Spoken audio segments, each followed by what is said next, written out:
नमः शिवाय। जय श्री रामचंद्र। आज मैं आपको बताऊंगा करवा चौथ महाव्रत की महत्ता और इसकी साइंटिफिक इम्पोर्टेंस। वैसे तो सनातन धर्म में अनेक व्रत और उपवास करने की हमारी परंपरा है, लेकिन उन सब में मेरे कुछ प्रिय व्रत और उपवास हैं। उनमें से करवा चौथ एक मुख्य है, जिसके बारे में आज मैं आपको बताऊंगा। अगर आपने चैनल को सब्सक्राइब नहीं किया है तो कर लीजिए, आपसे यह निवेदन है। और आप वीडियो देख रहे हैं तो इसे लाइक करना और शेयर करना बिल्कुल भी ना भूलिएगा। करवा चौथ कार्तिक मास की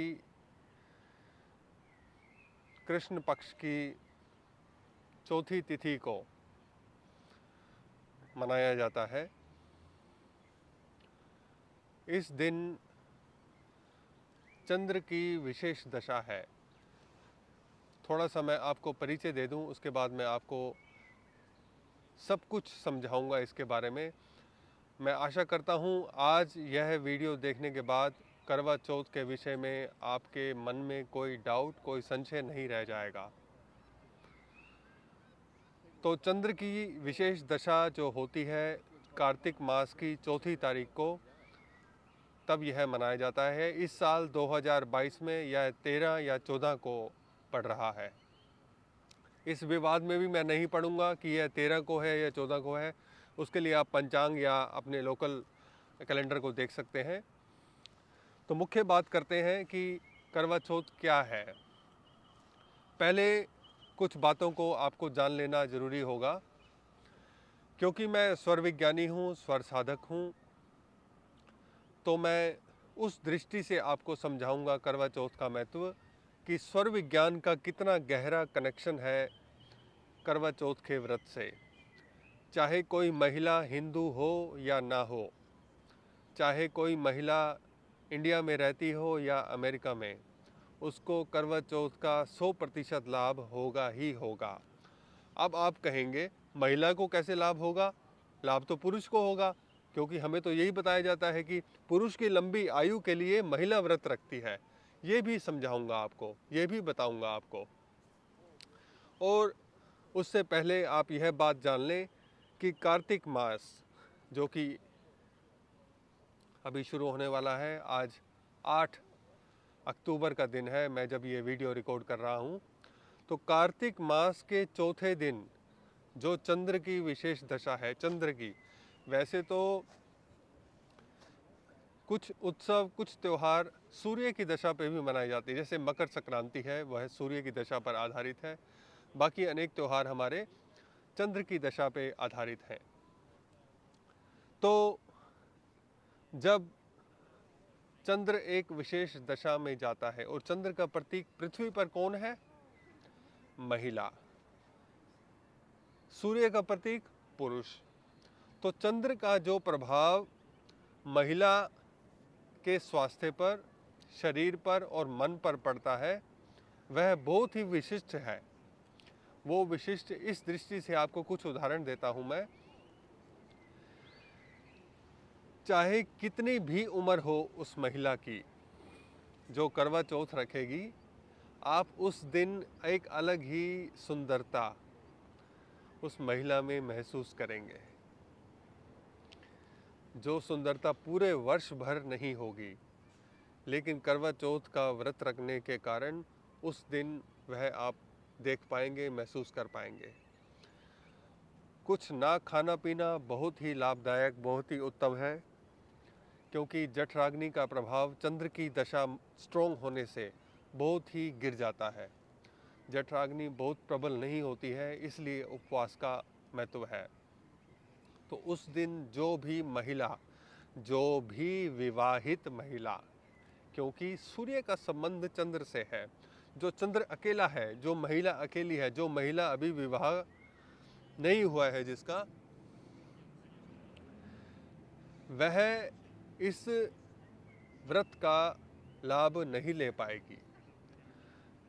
विवाह नहीं हुआ है से मेरा कहने का मतलब है, जो महिला अभी सेक्सुअली एक्टिव नहीं है। जैसे मैंने ऐसे कई लड़कियों को देखा है जो सगाई हो जाती है जिनकी, और अब वो करवा चौथ का व्रत रख लेते हैं, बीच में करवा चौथ पड़ जाता है। जैसे अभी कई लोगों की सगाई हुई है तो अभी नवंबर में सब शादियां खुलेंगी, तब शादी होगी तो अभी करवा चौथ होगा तो वो व्रत नहीं, उसका उनको लाभ नहीं होगा। अगर वो कभी पुरुष के संपर्क में नहीं आई हैं, अगर उनकी सेक्सुअल एनर्जी एक्टिव नहीं हुई है तो उनको लाभ नहीं होगा। हाँ, ऐसी भी कोई महिला अगर जिसकी शादी नहीं हुई है और वो सेक्सुअली एक्टिव है और वो इस व्रत का पालन करती है तो उसे लाभ होगा। आप समझ गए इस बात को? विवाह तो एक हमारी सामाजिक व्यवस्था है, इसलिए हमने विवाहित महिला कह दिया, लेकिन विवाह का संबंध तो चंद्र का सूर्य से मिलन है ना, स्त्री का पुरुष से मिलन है। तो इसलिए जो उस मिलन को प्राप्त कर गया वो इस चरण में आ गया जो इस व्रत के लाभ को ले पाएगा।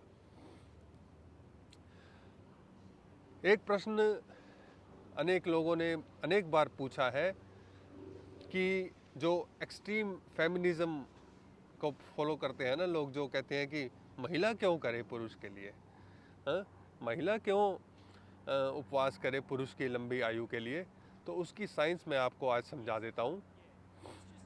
इसके पहले कुछ बातें आपको जान लेनी होंगी।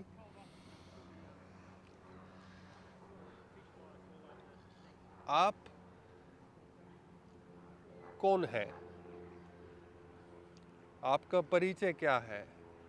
आप महिला हैं या पुरुष हैं? आप इसका उत्तर अनेक तरह से खोज सकते हैं, उत्तर दे सकते हैं और बता सकते हैं अपने शरीर को देखकर कि मैं महिला हूं या पुरुष हूं। लेकिन आध्यात्म के अनुसार, विज्ञान के अनुसार हम बने अपने माता पिता के कारण, एक महिला और एक पुरुष के होने से। तो हम एक कैसे हो सकते हैं?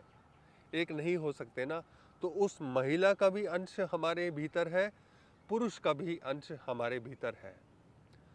हाँ, मैं दिखने में पुरुष हूँ लेकिन वो महिला का तत्व भी तो मेरे भीतर है। जब मेरा मन प्रेम से भर जाता है, मेरा मन कभी करुणा से भर जाता है, रोने को करता है कि कोई दृश्य, कोई कहानी सुन के, कोई कविता सुन के, वो महिला का तत्व हावी हो गया ना मेरे शरीर में।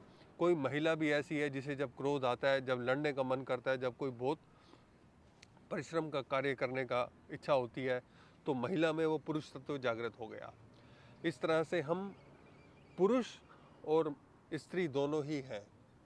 लेकिन हो सकता है कि एक तत्व जागृत हो, जैसे कि हो सकता है आपका पुरुष तत्व विजिबल हो या स्त्री तत्व विजिबल हो। आप दिखने में पुरुष हो या दिखने में स्त्री हो, लेकिन आपकी ऊर्जा दोनों ही है। आप दोनों ही तत्वों को अपने भीतर लिए हुए हैं। तो यह बात आप समझ लें, हम सूर्य और चंद्र दोनों हैं, एक नहीं है। अब जब आपने व्रत किया, जब एक महिला ने व्रत किया, खाना पीना छोड़ दिया उस दिन। हाँ, एक और बात भी है, कई महिलाएं ऐसे भी करती हैं, मैंने देखा है कि सुबह 4 बजे उठ के वो खा लेंगी। और कई ऐसे भी लोग फॉलो करते हैं इस व्रत को, रात को 12 बजे के बाद नहीं खा सकते, क्योंकि कैलेंडर के अनुसार 12 बजे तो दिन बदल गया। तो इसमें क्या करना चाहिए, इसके लिए भी आपको बता देता हूँ कि भारतीय कैलेंडर के अनुसार, भारतीय ज्योतिष के अनुसार दिन की शुरुआत 12 बजे के बाद नहीं होती है। भारतीय ज्योतिष, भारतीय कैलेंडर के अनुसार दिन की शुरुआत सूर्योदय से होती है। तो सूर्योदय से पहले पहले आप कुछ भी अगर खाना चाहें अपने आप को जो थोड़ी एनर्जी स्टोर करने के लिए, तो खा सकते हैं।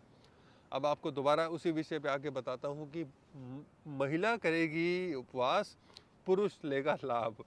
बहुत ही उल्टा सौदा हो गया, ये तो बहुत ही घाटे का सौदा हो गया। आप देखिए, मैंने आपको बताया भी, आप दोनों ही तत्वों से बने हैं, सूर्य और चंद्र। पुरुष का ऐतिहासिक दृष्टि से ही, सामाजिक दृष्टि से ही और काम की दृष्टि से ही यह एक स्वभाव रहा है, वो हमेशा ही आकर्षित होता है स्त्री जो उससे आयु में कम है। अगर 35 वर्ष का पुरुष है तो उसको आकर्षित करेगी वो स्त्री जो उससे आयु में कम है। अगर 50 वर्ष का पुरुष है तो उसको अपने से कम आयु की स्त्री आकर्षित करेगी। ऐसी एक साधारण धारणा है। और कई अब मॉडर्न टाइम में ऐसे एक्सपेरिमेंट भी हुए हैं, ऐसे उन्होंने बहुत लोगों का सर्वे भी किया है कि क्या है इसके पीछे। तो ये राज निकल के आया है, जब एक बूढ़ा पुरुष जवान स्त्री के साथ संपर्क में आता है तो वो अपने बुढ़ापे को खोने लगता है और अपने युवा अवस्था को दोबारा प्राप्त करने लगता है। मतलब कि वह यौवन को प्राप्त करने लगता है। अब स्त्री ने व्रत किया, स्त्री सुंदर दिखने लगी, स्त्री आयु में कम दिखने लगी। उसके संपर्क में पुरुष जो है उसका पति, जो स्त्री जो है युवा दिखने लगी, उसके संपर्क में पति की आयु बढ़ गई। समझे कैसे आयु बढ़ी? दोबारा बताता हूँ।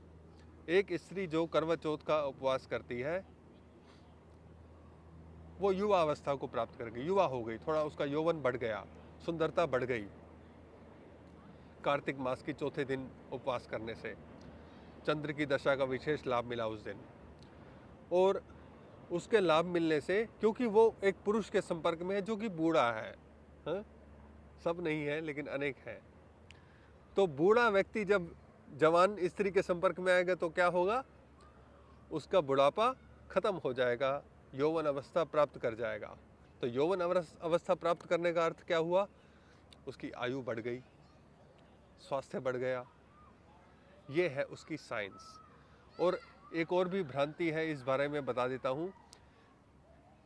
सामाजिक प्रेशर में कहें या किसी और पारिवारिक दबाव में अनेक पुरुषों को भी मैंने ऐसे देखा है जो कि यह व्रत करते हैं, इस व्रत का उपवास का पालन करते हैं। क्यों? क्योंकि अगर मेरी पत्नी कर रही है तो मैं भी अपनी पत्नी से बहुत प्यार करता हूँ, तो मैं, तू कर रही है तो मैं भी करूँगा, ऐसा भाव करके। ठीक है, अच्छा है, लेकिन उसका लाभ पुरुष को नहीं होगा, उसका लाभ पुरुष को नहीं होगा, क्योंकि पुरुष सूर्य है, महिला चंद्र है। आप कोई और तरीका अपना सकते हैं अपना प्रेम दर्शाने के लिए, लेकिन करवा चौथ का लाभ आपको नहीं होगा। आज यह वीडियो मैं रिकॉर्ड कर रहा हूँ करवा चौथ से पहले ही, तो इसलिए कि अभी कुछ दिन का समय है, तो आप इस वीडियो को ज़्यादा से ज़्यादा लोगों तक शेयर कर सकते हैं। जो अब नई जनरेशन के लोग हैं, सो कॉल्ड जो मॉडर्न लोग हैं, वो कहते हैं क्या इन ढकोसलों में विश्वास रखना, तो उन तक इस वैज्ञानिक पक्ष को पहुंचा सकते हैं कि क्या इसकी इम्पोर्टेंस है, क्या इसका महत्व है।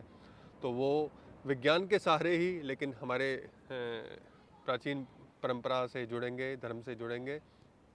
जैसे हम कोई भी बात कहते हैं ना आजकल की, ये बात ऐसे है, इसकी साइंटिफिक इम्पोर्टेंस है, इसकी वैज्ञानिक है ये काम तो बहुत करना। जैसे कोई भी धार्मिक रीति आप ले लीजिए, सबके पीछे विज्ञान छुपा है, क्योंकि आज विज्ञान की महत्ता है।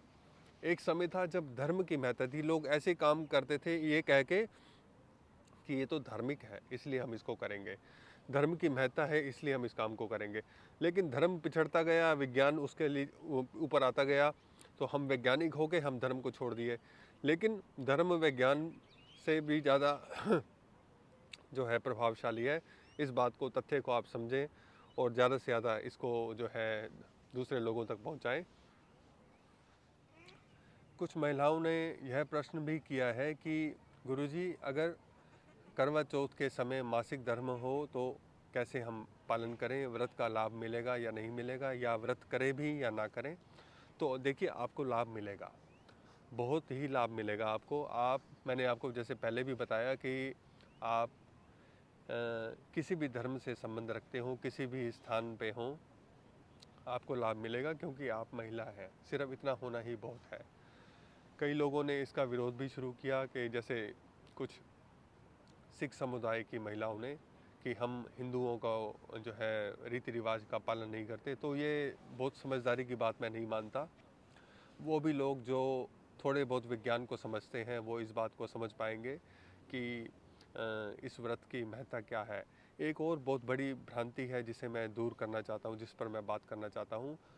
मैं आम तौर पे ये देखा है कि जब इस व्रत को लोग तोड़ते हैं, खोलते हैं शाम को चंद्र दर्शन के पश्चात, तो आम तौर से पति जो है, पुरुष जो है महिलाओं के, वो बाहर से बहुत सारा खाना पैक करवा के ले आते हैं इस दिन, जैसे चाट पकौड़ी या कुछ भी बाहर का जो सामान है। तो ये एक बहुत समझदारी की बात नहीं है, इसको अवॉइड करें। उस दिन शाम को फल आदि का सेवन करें और घर में बना हुआ साधारण भोजन जो आप करते हैं उसी दिन उसका सेवन करें। उसका लाभ, व्रत का लाभ आपको बहुत बहुत मिलेगा, क्योंकि पूरा दिन आपने उपवास किया, जल का भी सेवन नहीं किया, और शाम को फिर वो बहुत डीप फ्राइड खाना आप खाएंगे तो आपके शरीर को उससे बहुत ज़्यादा नुकसान होगा। व्रत का लाभ बहुत कम हो जाएगा उससे। तो लाभ कम होना भी नुकसान ही है, तो इसलिए उसको भी आप अवॉइड करें। और पूरी श्रद्धा के साथ आप ये भी महसूस करेंगे उस दिन कि ज़्यादा समय आपका चंद्र स्वर एक्टिव रहेगा।